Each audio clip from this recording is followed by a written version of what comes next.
How do we plug the holes when we leak is what this is really about. Okay, and it is it's a step-by-step process in biochemistry. Whenever you have a step-by-step process, we refer to it as a cascade. Right. So what happens is here's your pipe, here's your tube, here's your blood vessel. Usually, when the blood vessel is healthy, you have proteins floating around in the cytoplasm of the blood vessel cells that are called clotting factors. And usually they just stay inside of the blood vessel cell and do nothing.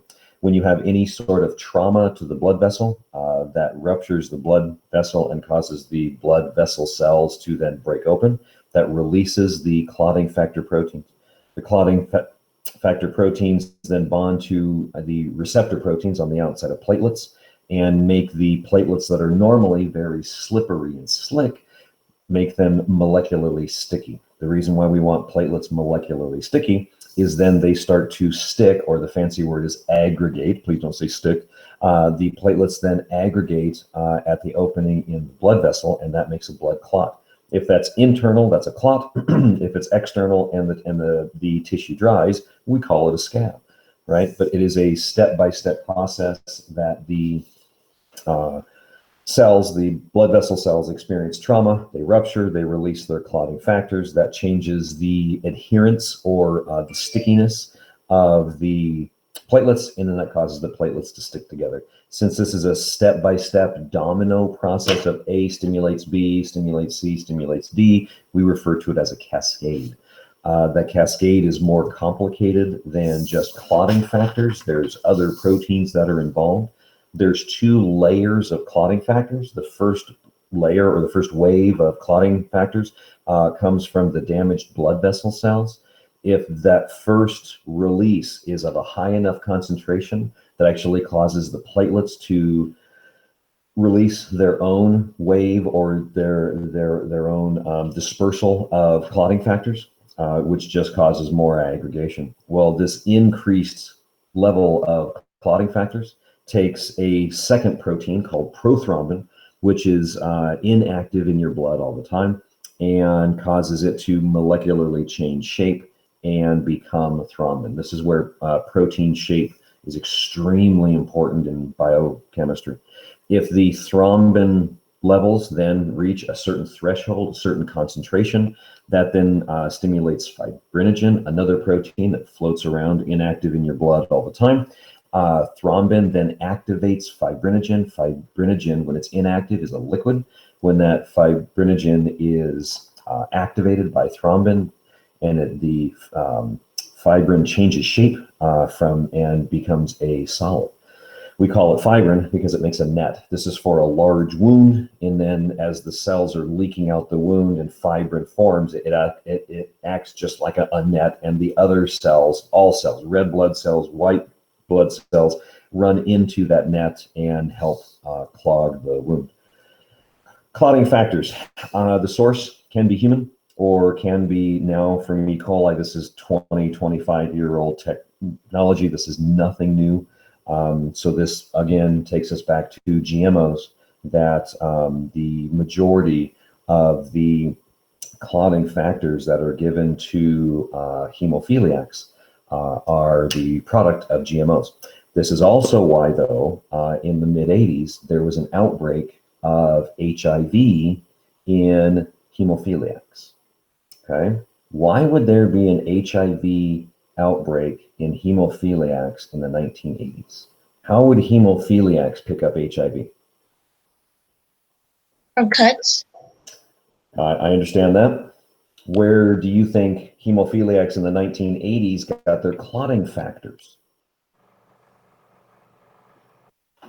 Injections. Injections, yes. Injections from what kind of donations? Human Human donations. And guess what the humans had in their blood when they donated? HIV. HIV. Okay, this was in the 1980s. We did not have an HIV screening test, and the blood supply in the 1980s was contaminated with HIV, despite the fact that President Ronald Reagan wasn't. You should read the history on this. There's a lot of history that you guys need to know about HIV. And so HIV got into the blood supply, and it broke out in hemophiliacs when they would have blood transfusions, and when the hemophiliacs would have their injections of clotting factors because the supply was contaminated since we didn't have an HIV test. That is not the case anymore. The late 80s, early 90s, we of course have a test for, first it was for the virus, and now it's for the antibodies. So the blood plasma for transfusions and the clotting factor supply is clean from HIV, so that's not a concern anymore.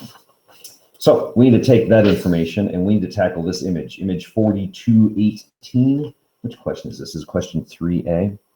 And the majority of the information is already here. There's a couple things that I want to highlight, if I have a highlighter, and want to change, because it's interesting, a couple parts of this handout aren't specific enough, which is unusual because usually Campbell's gives you guys too much information. So let's make that go away. Cool. So here's blood clotting. So I usually draw the blood vessel sideways, right? And so I show you blood flow this way. For some reason, it's important for me to turn the pen out. And so I do the blood flow from left to right. What they're doing here with the blood vessel is they've turned the blood vessel towards you, okay? So what you're looking at here is the inside of the blood vessel, like such, okay?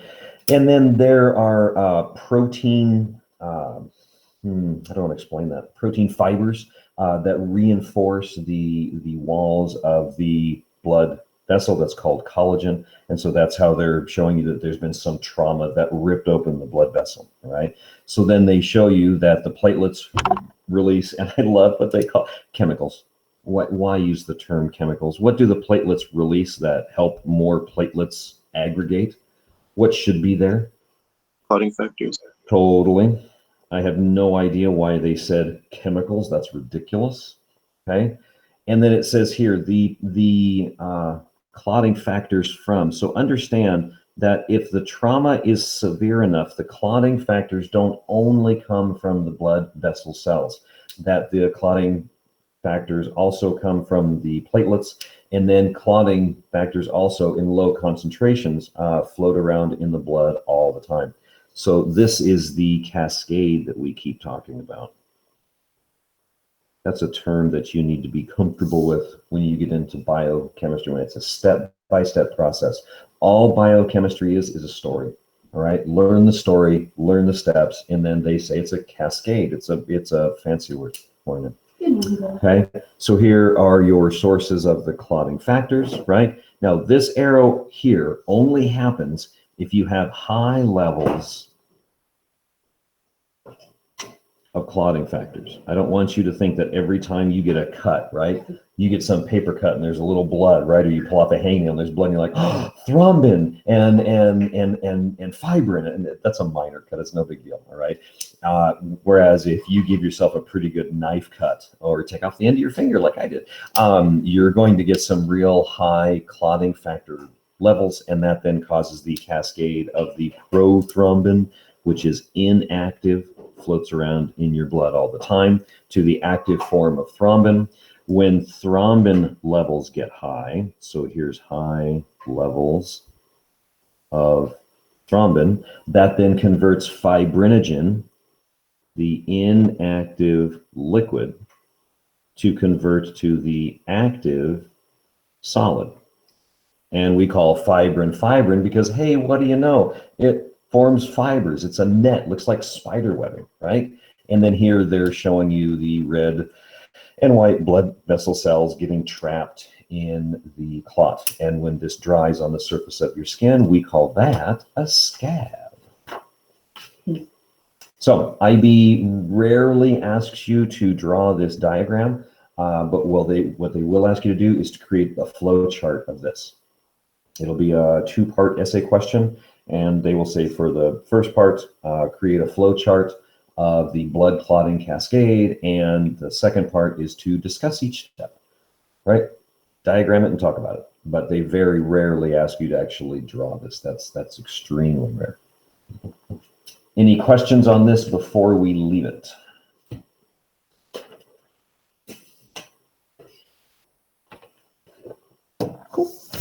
43-8 is one of my favorite diagrams. the gang fight. Yes. Your class is at 10:30 this morning? 10:30 to 11:50. 10:30 to 11:50. Which class do we have this morning? Research methods. Research methods. Nice. The one with the iMovie trailer. Oh, Yes. I've got. I should show that to them. But I have office hours for my UWP professor. Since it's an async class, she asks us to stop by and check in with her. Say and hello. put a face to a paper. Basically. Totally get it. Cool. Have fun. Thank you.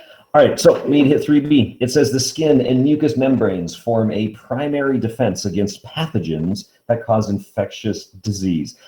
This part of the curriculum here is absolutely perfect timing so that we can talk about your immune system, we can talk about vaccines, we can talk about immunology, and maybe there's this little thing about COVID that we should probably address. So they threw out some terms here that I need to make sure that you all are comfortable. So 3B.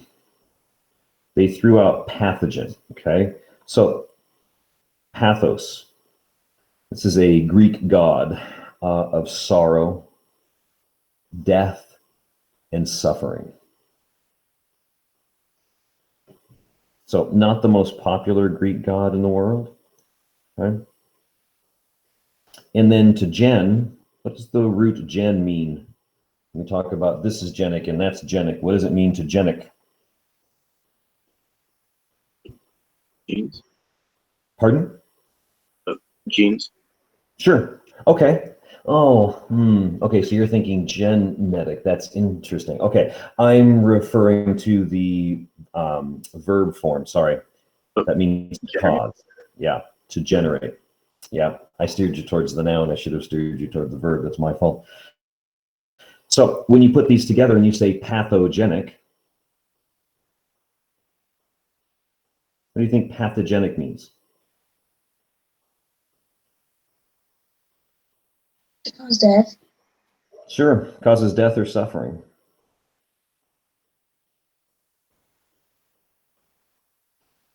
Okay, so when we call an organism pathogenic, what we're talking about are things like bacteria,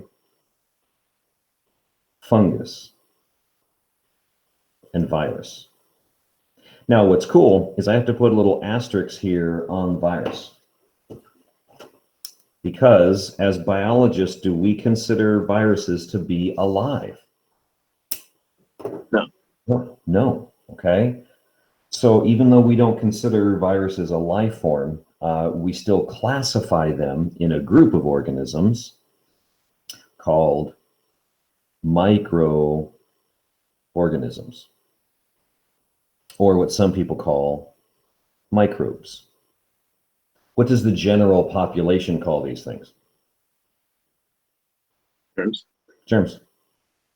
Of course, we don't call them germs because germ cells are sperm and ovum. Germ cells don't make you sick. They make you a mom or a dad. Okay? So when we refer to bacteria, fungus, and virus, we can say, here is this microorganism, versus if we say, this is a pathogenic microorganism, okay? That is a much different group, okay? So last year as juniors, you handled E. coli when we did the transformation lab, all right? The species, I should say the strain of E. coli that we handle is non-pathogenic, okay? There's no way that I would have you handle a pathogenic bacteria in class. Now, if you're into this, you can take microbiology classes in college where you can handle pathogens. I took 2 different microbiology courses where I had to have vaccines before I could take the class. That's the nastiness of what we handle. I thought it was really cool. Scared my mother to death, okay? So understand that we don't call all bacteria and virus pathogenic because they all don't cause death and suffering. Okay, so you get into a, let's say a herpes virus, okay? While a herpes virus may cause a blister in your nose or on your mouth or maybe on your genitals, depending on the strain of herpes, we usually don't consider that pathogenic. It's uncomfortable, but it doesn't cause death. Whereas you start getting into COVID, you get into HIV, you get into hepatitis, right? You get into certain forms of influenza, those are totally pathogens. They make you extremely sick and they can cause your death, okay? So there's a difference between a microorganism and a pathogenic microorganism. The pathogens, these are also sometimes called pathogens. I should include that term too. Pathogens are a nasty group of microorganisms that will make you really, really, really sick. Okay? Still need this? May I take it? Yes. Okay. So as we're talking about COVID and we're talking about microbes, one of the drawbacks to taking microbiology is it makes some students afraid to touch anything. Okay, and I understand that. You take microbiology and you look at every doorknob like, I'm not touching that, right? You go to a public drinking fountain, you go, I'm not touching that either, right? So it can make you overly sensitive to the point that it can almost make you paranoid. So I need to be sure that you understand how you can protect yourself, whether it's through boundary protection, as simple as washing your hands. I don't want you to be afraid to touch your world. At the same time, I want you to be aware how the bacteria, virus, and fungus gets from your world into your body, okay? The biggest cause for the spread of infection are these 10 little suckers right here, okay? Because we touch stuff, and then what do we do with these? Touch our face. We touch our face, okay? And you will be surprised how often you touch your face. We touch our face all the time and don't even know it, okay? So the best way, because I want you to be educated and I want you to be sensitive, but I don't want to scare you by any means. So the best way to prevent infection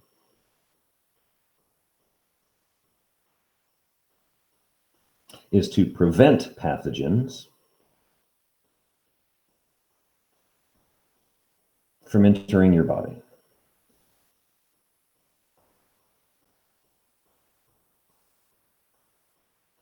So I'm still going out and riding. I'm still going to the grocery store. In fact, Scott and I are going on a ride today because it's his 51st birthday today. Okay, so we're going to go on a ride. We usually don't ride on Thursdays, but we're going to ride today because it's his birthday. Cool. So we interact with other people. He and I are interacting with each other. Okay, I'm not afraid of that because how do you think I protect myself from the virus he might be carrying? I love Scott like my brother. Okay, but he might be carrying the virus. So how do I protect myself from him?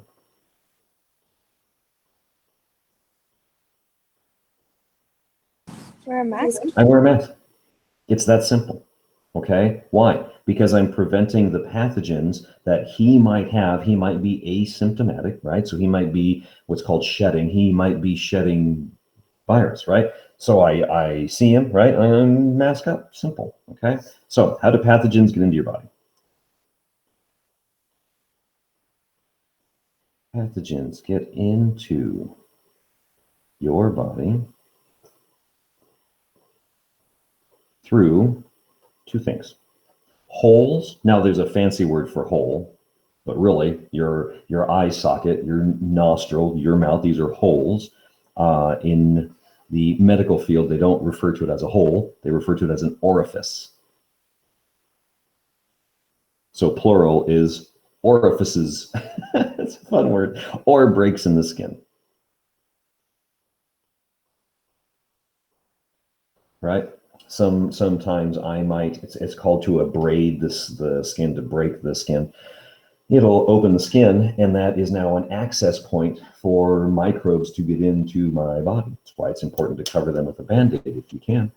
So one of the main sources that it gets into our body are noses. Really? There's noses. Why? One day, just one day, I want to go through a presentation and not misspell a word. Every time.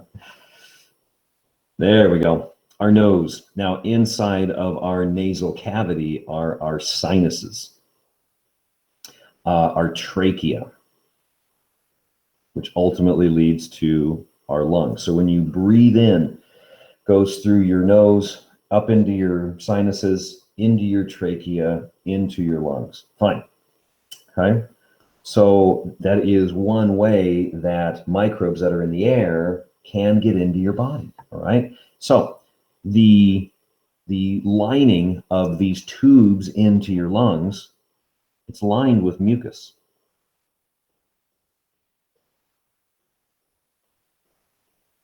And then that mucus ultimately leads to the stomach. Okay? So the liquid that's in your sinuses slowly drains out, hits the back of your throat, and you swallow it, all right? There's liquid that's produced in your lungs, and then in your trachea, in the tube that leads to your lungs, there's these little hair-like structures called cilia, and these cilia beat, and as they beat, it brings the fluid from your lungs, and it brings the fluid up to the top of the trachea. The fluid then gathers at the top of the trachea because your trachea and then your esophagus sit side by side. You ever feel something in the back of your throat, right? And you just kind of go, and then you swallow, right? You'll feel it about every 6 to 8 hours, right? You feel, you swallow. What was that? You just go on. What was that? That was the fluid that was pulled out of your lungs, the mucus. A little bit of it collects in the back of your throat. You clear your throat, which means you drive some air. You drive that mucus out and you swallow it. That mucus then goes into your stomach. And what do you think kills the pathogens in your stomach? The hydrochloric acid. Yes, the hydrochloric acid, the acidic environment. Nice. The acidic environment of the stomach kills the pathogen.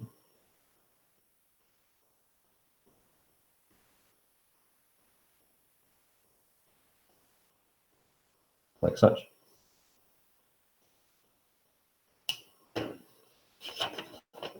This is why when we get sick, we get an overproduction of the mucus in our sinuses, in our lungs, and you got to drive that stuff out. You got to clear the airway. So that's how we constantly bathe our sinuses. So as these pathogens come into our body and we breathe in, then the pathogen sticks to the mucus and then we swallow it. Okay. But have you seen people? I need to grab a mask. I have to talk to you about this.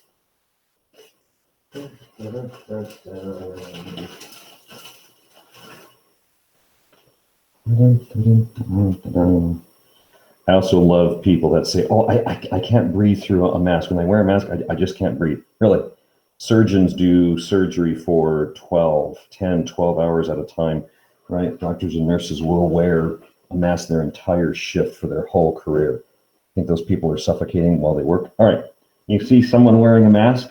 Have you guys seen this routine? Have you seen this? Yeah. This is ridiculous.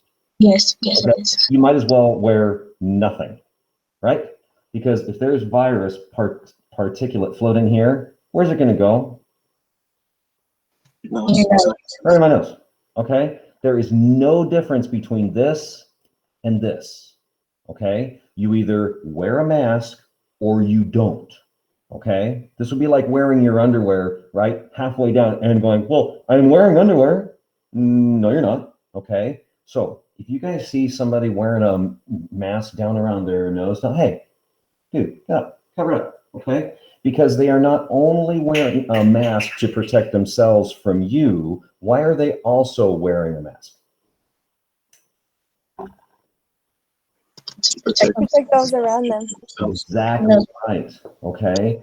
I know that I don't have COVID, right? But when I go to the grocery store, I don't know if the other people have it, right? So I have to wear a mask to protect myself from them. But at the same time, is it possible that I could be asymptomatic? I don't have COVID. Is it possible I could be without symptoms? I could be asymptomatic and still shedding virus?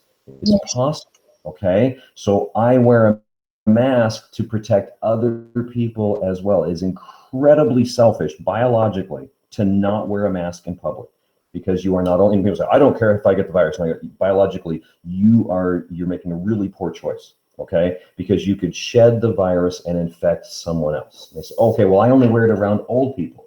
All right, how about if the young person you're standing next to is a caregiver for an older person? So couldn't you then transmit it to the caregiver, and the caregiver transmits it to the old person? Right? Nationally, we are also seeing a spike in COVID cases in teens. Why are we seeing a spike in teenagers right now? What's happening across the country right now? School opening. Schools are opening. And everybody's like, oh, we're getting a spike in teens. Really? Big surprise. It's just amazing. There's From a also biological standpoint, we have to isolate. Yes, ma'am. like people also think that like kids can't get the virus. Correct. And it's like, have you seen like a daycare? Like a daycare, like if one kid gets sick, the whole entire like everybody else gets sick. So it's just like mind blowing that people like make like assumptions that like, oh, kids can't get it because they're 5. Yep. And when I say yes, I mean yes from very personally. Don's brother has a wife, okay? And the wife runs a daycare. She has 10 children under her care. She has not closed, ever. She and I have a complete difference of opinion. She's like, children can't get it. And I'm like, sunshine, here's some data. Here, look, here's what the data says. You got to protect the children. And she keeps her daycare open to this very day. Yep. So when we talk about those people, I have people like that in my family who are like, it'll be fine. It's no sweat. And all you can do is sit back and go, okay. I mean, it's just, okay. All right. So we talked about your nose, and I'm not going to talk about your mouth because it's the same. I mean, it's the same. What's the word I want? It's basically the same opening leading to your lungs. Now we need to talk about the eyes. In the eyes, there are lacrimal glands. And your lacrimal glands produce tears. Tears are the liquid in your eyeballs, which I think this is really cool because this term is from Latin. Spanish is a Latin language, yes? Yep. Yep. Thus, lagrimas is what? Tears. Tears. So for you, the jump from lagrimas to lacrimal gland is pretty small. It's cool. All right. So tears. Tears are mostly water. They have a pretty good salt content. If next time you have an excess of tears, which would be a sad moment, but the next time you have some tears, you ever tasted tears? Yeah. I mean, I know that sounds kind of odd, like, man, really, right? You're crying and you're emotionally upset, and you're going to go, hold on, I'm going to do a biology test. I'm going to taste my tears. Sometimes your tears get in your mouth. It happens. The salt content in tears is identical to the ocean. And I think that's kind of cool because no one can explain that. The salt concentration in tears and the ocean are the same. Not similar, they're the same. I think that's neat.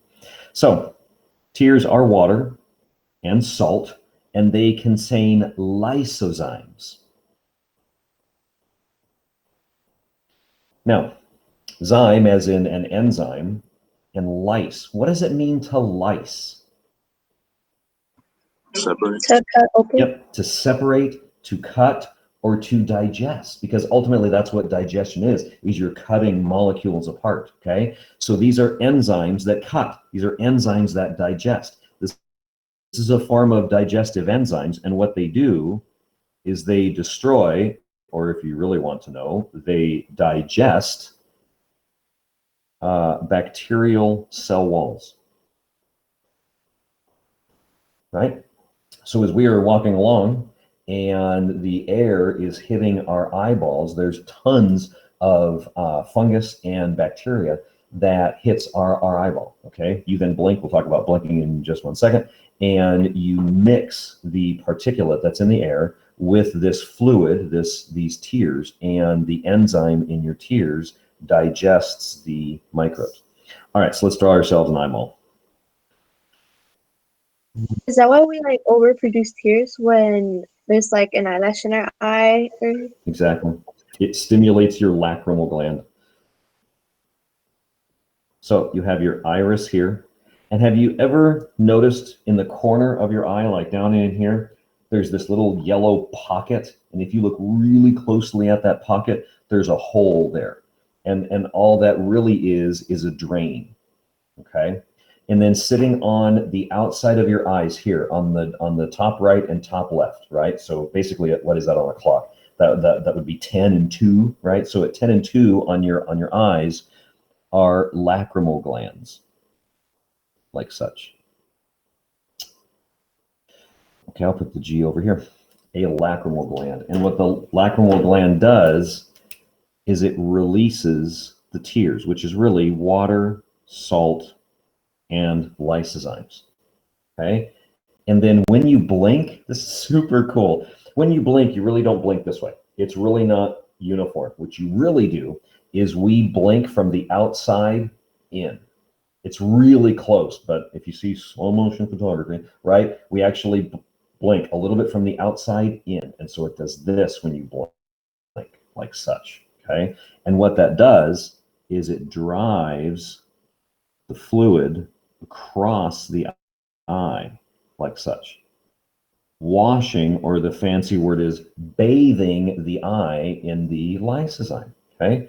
And then what happens is the excess lysozyme then simply flows into your nose cavity.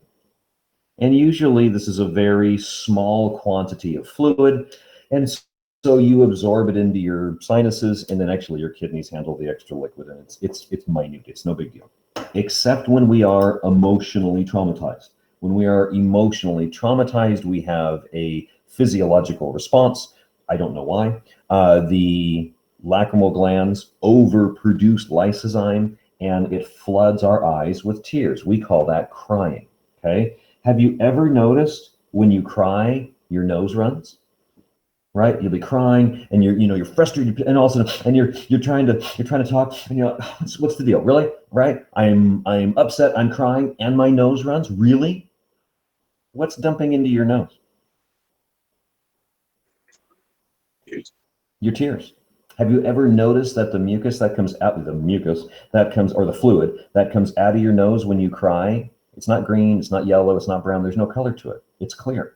Because what's really coming out of your nose are the excess tears that every time you blink are pushing those tears into your nose. And so it's basically water out of your eyes and water out of your nose as well. So it's just lysozyme is all it is.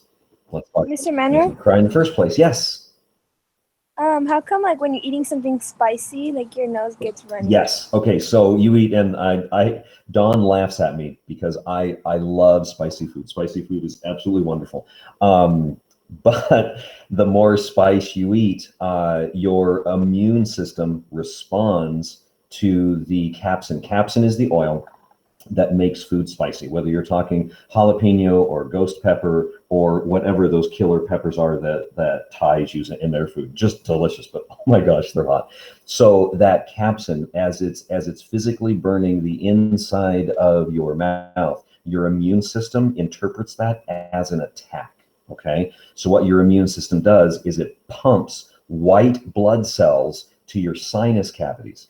As it pumps the white blood cells to the sinus cavities, you get more fluid in your sinus cavities and in your eyes. You get so much fluid that it starts to leak into your sinus cavities and starts to drain out because of gravity. And so while you're eating that hot food, you're like, man, this is hot, all right? And then it causes blood to rush to your face. So have you eaten food that's so spicy that you'll get red circles on your cheeks, right? Or as the capsaicin burns the mouth, the blood rushes to your face, that raises the temperature on your face, and you start to get sweat on your forehead, right? So you're eating that food and it's super delicious, and you're like, oh man, whew, that's great, right? And you've got this whole immune system response to the spicy food.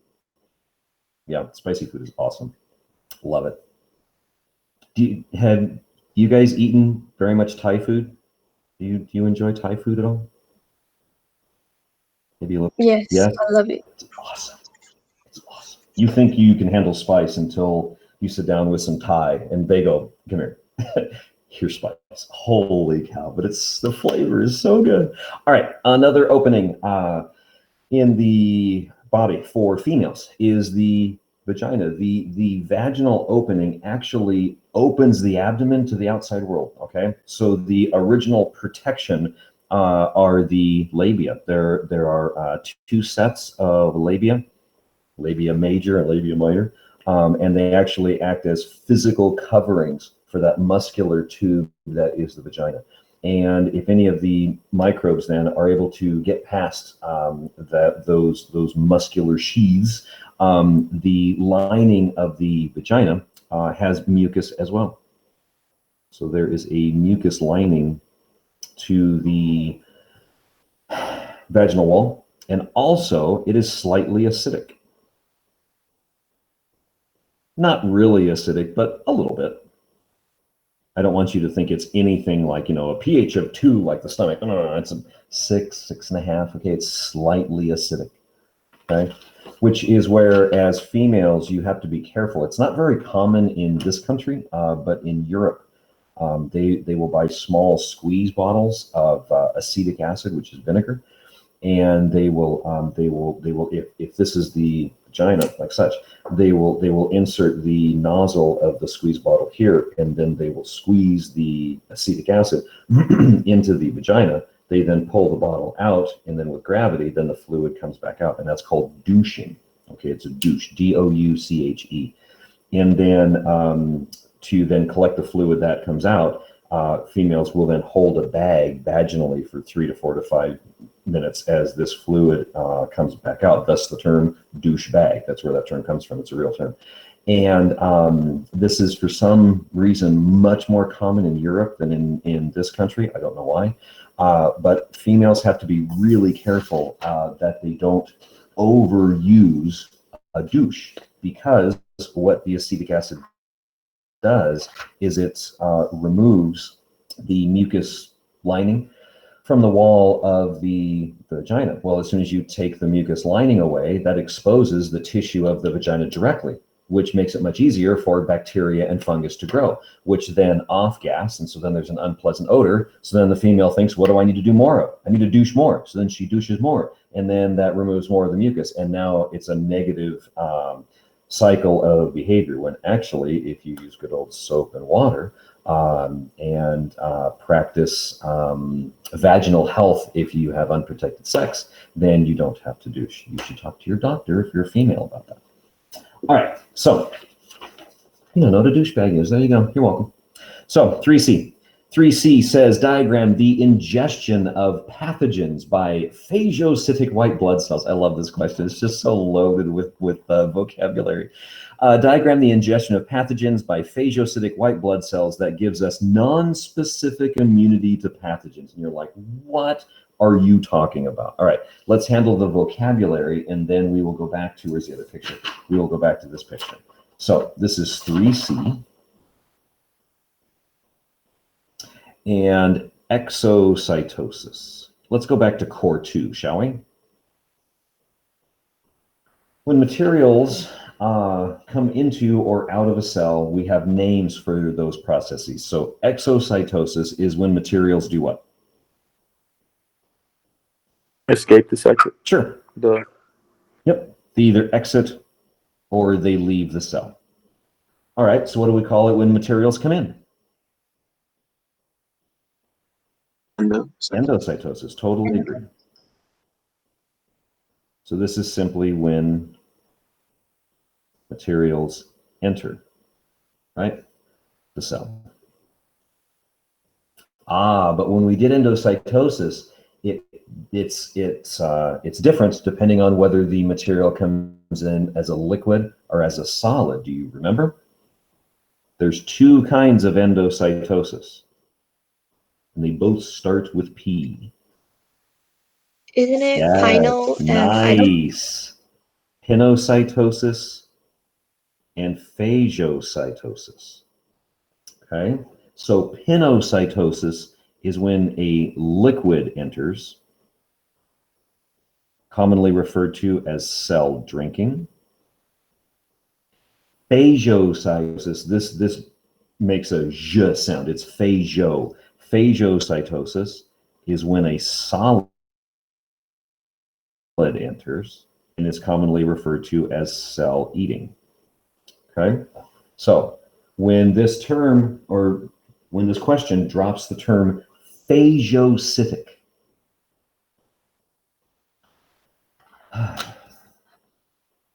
Mr. Rano? So my brother is taking biology in Southwestern College. Sweet. And he had this question about when oxygen enters the cell. And the only options were pinocytosis, osmosis, the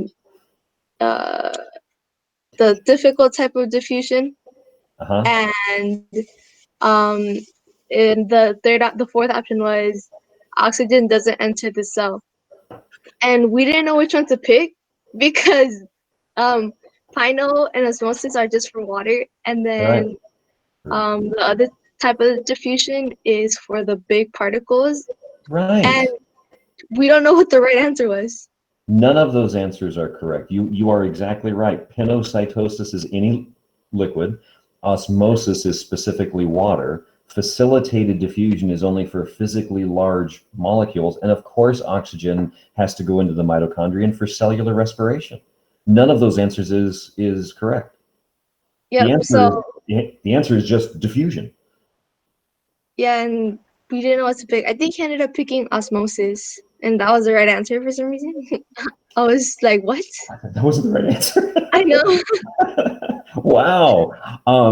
He needs to talk either to his TA or to his professor. Yeah, that's a poorly written question. You are correct in that the question is incorrect. That's interesting.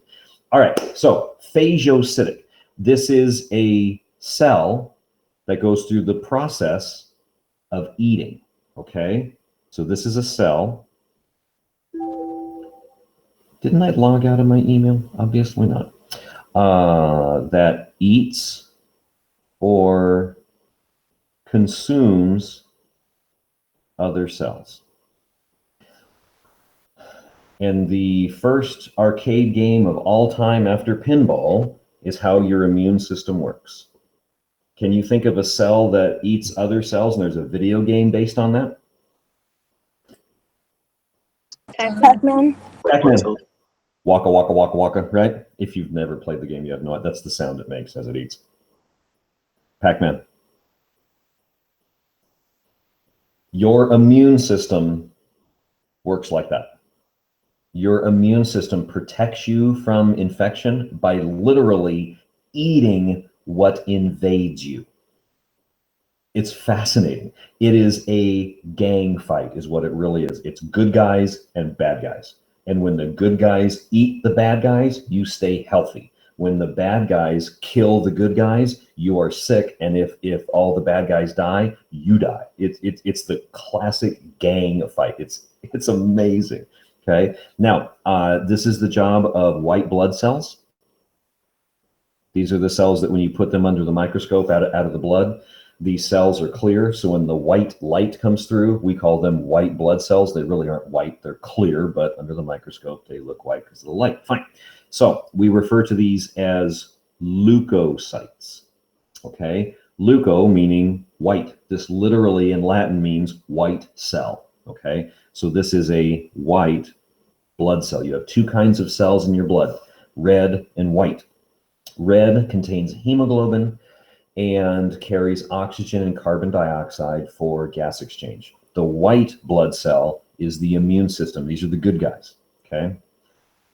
So this is a white blood cell and is a member of the immune system. Now, I am greatly simplifying this because do you think there are dozens of different types of leukocytes? Yes. Definitely. Okay. If you take immunology in college, you will get into it's fascinating. It's such good stuff. There are many different types of white blood cells. They all do very different jobs. But as a very general term, we simply refer to them as white blood cells, and they're all members of the immune system. So this question drops a term, and they call it a phagocytic leukocyte.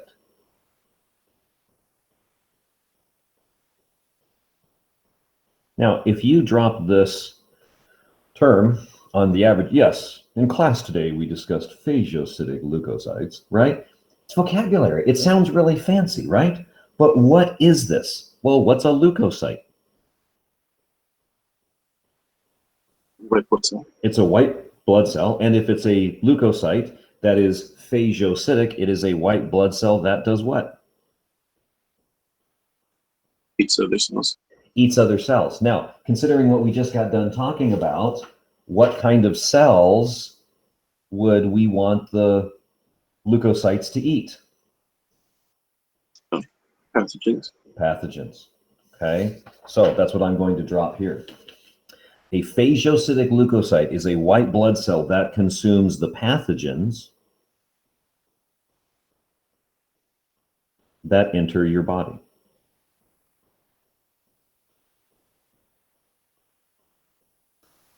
These are the good guys, and they eat what tries to infect you. I'm just going to go sign out of my email. That's annoying. Yeah. Sign out. But wait, you're disconnecting. Yes. Disconnect every once in a while. It's good for you. There you go. Boom. All right, so we need to cover image 4218.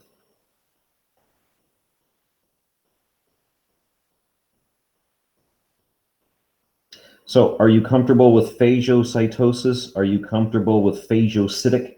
Are you comfortable with leukocyte? And are you comfortable with phagocytic leukocyte? Okay? It's just vocabulary. Don't be intimidated by it. Understand what the words mean. Don't let someone label it phagocytic leukocyte. You're like, stop. It's just words. What do those mean? Okay? May I take this? Anyone still need this? All right. So let's take a look at this. No, I won't put that there. I'll take pictures of that stuff later. So what are we looking at? Okay. What this is here. Turn off all the electronics. This is skin. This is your skin here. Okay.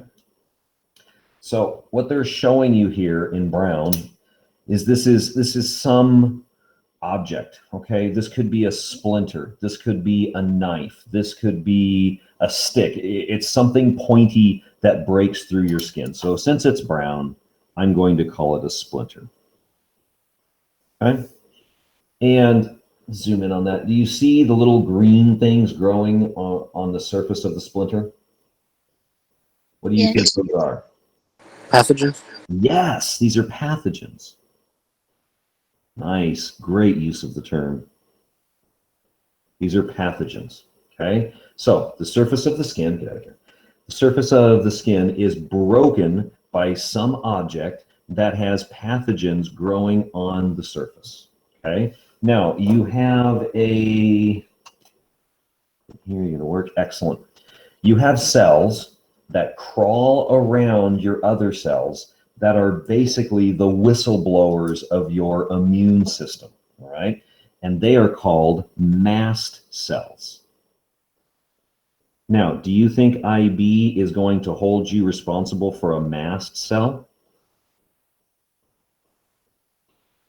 No, I need to move that way. Let's see how I do that. Do you think IB is going to make you learn mast cell? There we go. Of course. No, there's only a couple of white blood cells, but not a mast cell. So the mast cell notices that there is an invasion, okay? So the mast cell sends out a signal. This signal here is a chemical called histamine. And this is a signal, okay? This is the alarm, okay, that we are being invaded. Okay, so the histamine here, the histamine makes the announcement, we are being invaded. Okay, that attracts this cell here. So you have the splinter entering, 1, right? You have the mast cell releasing histamine, 2, and you have the what's called the macrophage here, 3, responding. What does macro mean? Big. Big. Phage means to eat. So what does macrophage literally mean? Big eater. Big eater. Okay. They named this white blood cell macrophage because it is physically bigger than the other cells and it eats enormous numbers of pathogens. So you are wounded, you have trauma, there is a pathogen that enters the environment, the mast cell releases the alarm, histamine, big brother comes over and says, I got it, right? And literally eats the infection. That's where they're trying to show you. You see that little circle with the green pathogen on the inside, the macrophage literally eats the infection. That's how your immune system protects you, is it eats the infection. And so my analogy for this, what is this really? It's a gang fight. It's the good guys against the bad guys, is what your immune system really is. When you take the immunology courses, they will call it self and non-self, okay? Your immune system is constantly trying to decide which cells are yours, self, and which cells are invaders, non-self, all right? Okay, so let's say that the macrophage can kind of handle the infection, but it's more than the macrophage can handle. The macrophage then calls for reinforcements. Okay, so this is a capillary here, and the capillary, of course, has blood in it, and in your blood are other macrophages.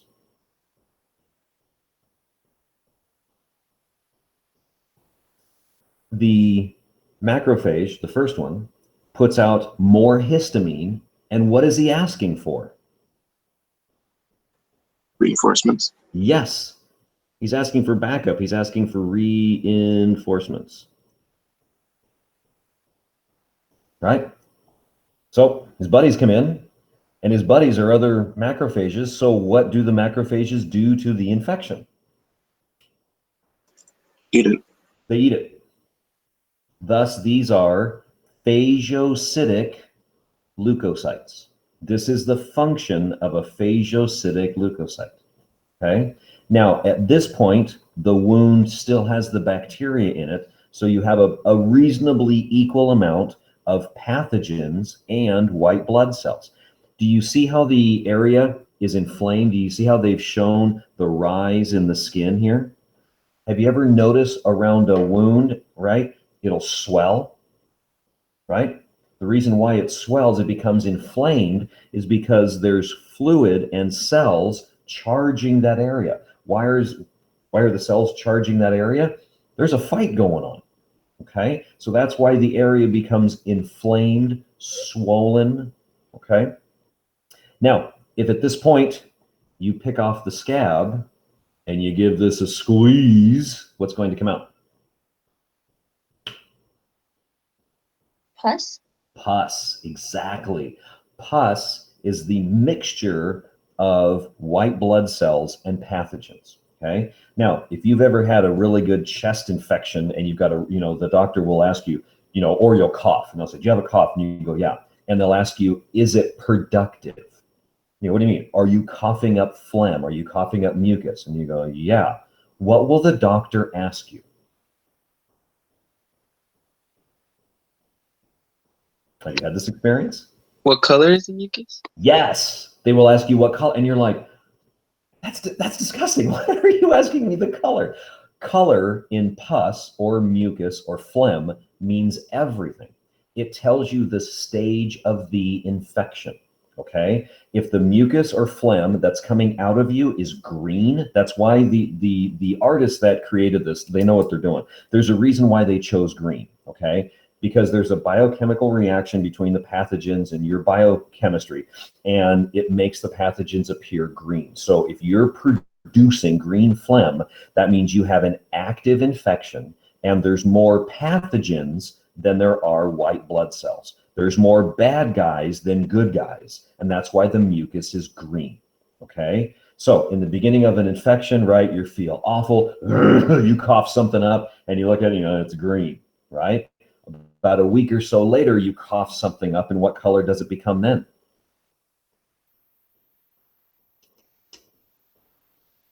Yellow? Yellow, okay? What yellow means is that there's an equal amount, or really close, there's an almost equal amount between pathogen and white blood cells, okay? That means that your immune system is responding, and there's a fight, okay? At the end of the infection, what color is the mucus?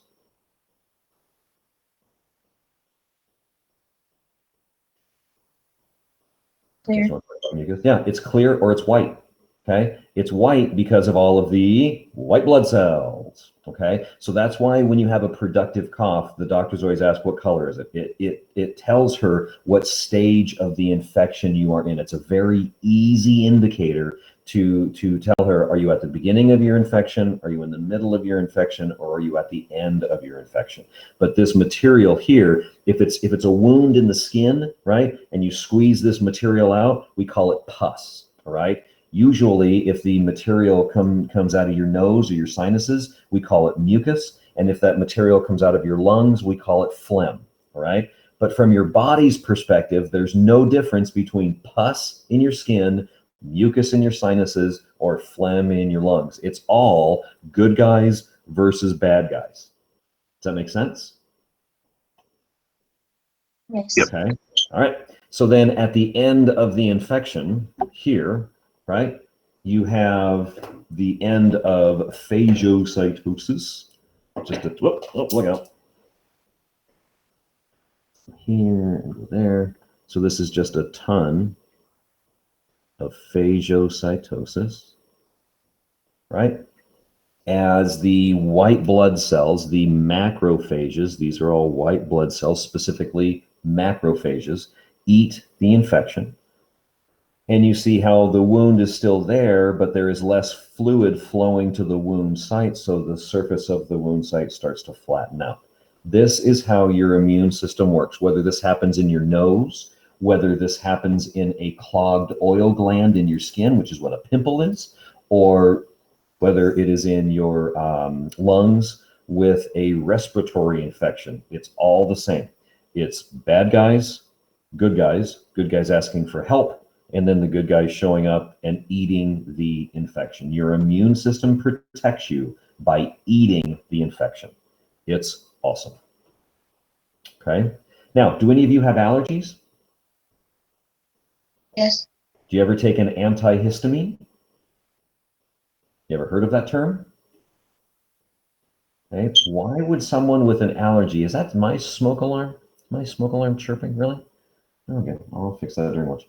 Okay, there is a immune response that is what we call inappropriate. All right, so I am allergic to cats. Okay, I can be around cats, I can breathe their dander, no sweat. But if I touch a cat and then I touch a mucous membrane like my eyes, my immune system freaks out. Okay. And it'll pump a whole bunch of white blood cells and a whole bunch of fluid to my eyes, and my eyes get all swollen and itchy and looks like I'm crying, and it's bad. I love cats. We had cats for years, but then Emily was born, and Emily's just as sensitive as I am, so we got to get rid of the cats. All right, so since we are allergic, what is an allergy? An allergy is when you have what we call an inappropriate immune response, okay? Now, do you think the skin cells of the cat are a pathogen?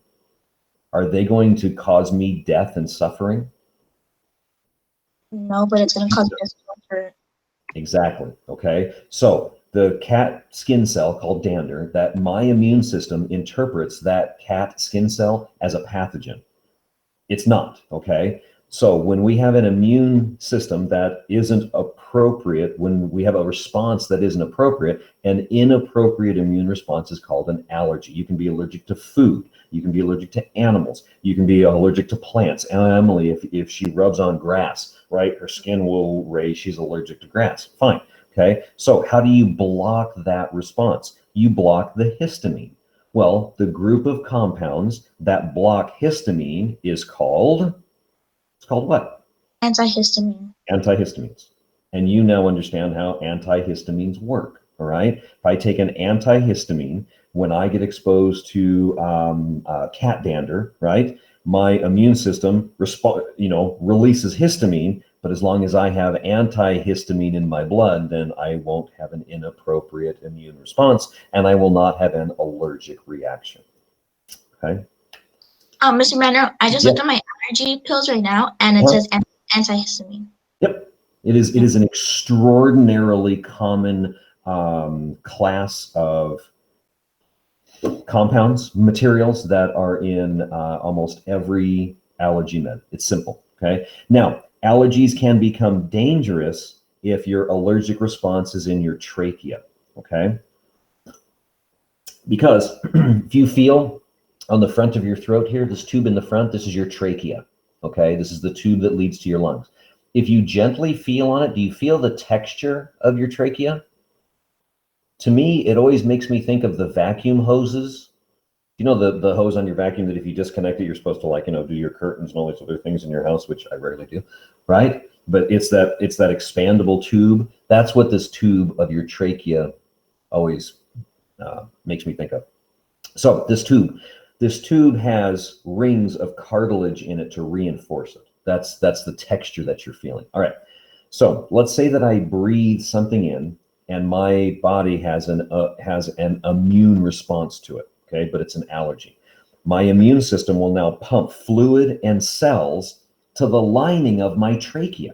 Well, just like if it's my eyes or if it's my sinuses, as that fluid gets pumped in, the tissue swells, right? Just like you have the inflammation here. Here's the issue. Your trachea has those cartilage, the rings of cartilage. So can the tissue swell out and push on the cartilage? Hmm. No. No. So what direction does the tissue swell? Inwards. Inward. And what happens to the diameter of your trachea? It's smaller. It's smaller. It gets smaller. And then if the person has too much of an immune response, what happens to the opening of the trachea? Closes. It closes and the person will suffocate. All right. So we talked about epinephrine earlier in this core. What does epinephrine do to blood vessels? What does epinephrine do to air passageways? It is a vasodilator. Okay. So if I have really strong allergies to things like peanuts, if I have really strong allergies to shellfish, if I have really strong allergies to bee stings, I carry around a pen of epinephrine. Thus, they call it an EpiPen. Why do I carry an EpiPen? Because if I get a bee sting, my immune system is going to over-respond, and what's going to happen to my trachea? Close. It's going to swell shut. I'm going to suffocate, no oxygen, no cellular respiration, no ATP, and I'm going to die, okay? So I jab some epinephrine into my leg, and that gets in my bloodstream, and what does the epinephrine do to all of my vascular tissue? All of it. Opens it up. Opens it up, and I can breathe again. That's how EpiPens work. Okay, so there's a ton of biochemistry here. This is a very, very introductory, basic discussion of your immune system. There is a phenomenal and fascinating amount of biochemistry here. If it interests you, it is a beautiful field to get into because it relates to everyone. Everyone has allergies or knows someone who does. Everyone has had a cut or a cough, or they've cried, all of this stuff. And then it's even more appropriate because we got COVID going on, which is what we will talk about. We'll start talking about tomorrow. And then next week, we need to talk about vaccines. We need to talk about immunity. We need to talk about antibodies and get you guys rock solid on how your immune system works. Okay, so I think that's more than enough content for a day. Don't forget to show me or send me